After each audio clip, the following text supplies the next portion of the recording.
Bonjour les amis, bonjour à tous, bienvenue dans Un jour une carte. Nous sommes aujourd'hui le samedi 28 octobre.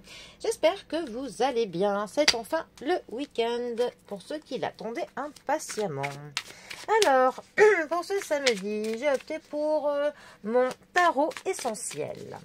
Alors, qu'a-t-il d'essentiel à nous annoncer pour ce samedi? Voyons voir. Des bonnes nouvelles, tant qu'à faire. Alors, nous avons pour ce samedi la carte de la justice qui est accompagnée du 6 de coupe. Alors, la carte de la justice est ici la 11e, parce que c'est le modèle du Rider-Waite. Dans le Marseille, c'est la 8e. La carte de la justice est une carte qui va nous parler de la justice, bien évidemment, de tout ce qui est d'ordre légal, de tout ce qui est en lien avec tout ce qui est notaire, tout ce qui va être signature de papier, de mariage, de contrat, tout ce qui est des PACS, de l'administratif. Quand l'accompagné du pape, on est clairement vraiment sur des papiers, des signatures, des choses qui s'officialisent. Voilà. Ensuite, la carte de la justice va nous parler de l'équilibre. De l'équilibre entre les différents domaines de notre vie, de l'équilibre personnel, de l'équilibre à tous les niveau. Voilà.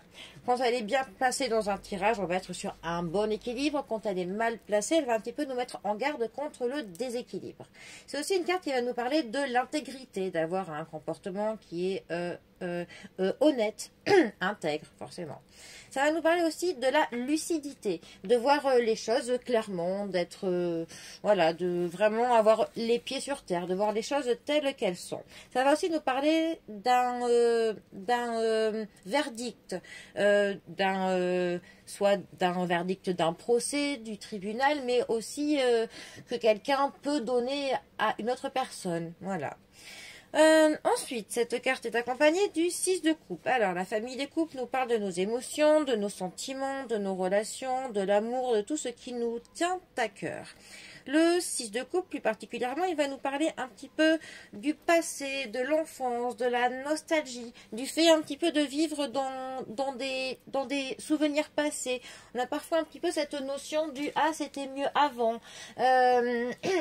Mais ça peut aussi nous dire que le fait de se rappeler nos souvenirs nous font du bien, que cette chaleur du passé nous permet de nous sentir bien, tout simplement. Bon. Alors, ces deux cartes ensemble, qu'est-ce qu'elles peuvent nous dire? Elles peuvent justement nous dire que nous trouvons un équilibre personnel dans notre passé, que le fait de nous remémorer certaines choses du passé ou que certaines choses que nous avons fait par notre passé ou enfant, enfin certaines bases, certains piliers de notre passé nous permettent d'avoir un équilibre juste aujourd'hui. C'est un petit peu cela qui fait des bases solides. En fait, ce que l'on a pu faire avant nous permettent d'être une personne bien ancrée aujourd'hui. Si c'était mal positionné, on pourrait au contraire dire que certains événements du passé que l'on n'a pas guéri, que l'on n'a pas digéré, que l'on n'a pas, qu'il y a des problèmes, voilà, de l'enfance peut-être, ou une forme de nostalgie, et que justement cela nous crée un déséquilibre aujourd'hui, qu'il faudrait que l'on s'occupe justement de certaines choses passées pour retrouver un équilibre dans notre vie personnelle à ce jour. Voilà, tout simplement. Eh bien, les amis, en tout cas, moi, je vous souhaite de trouver l'équilibre en ce samedi. Profitez bien du week-end et je vous dis à bientôt pour un prochain tirage. Allez, les amis, à bientôt. Bisous à tous.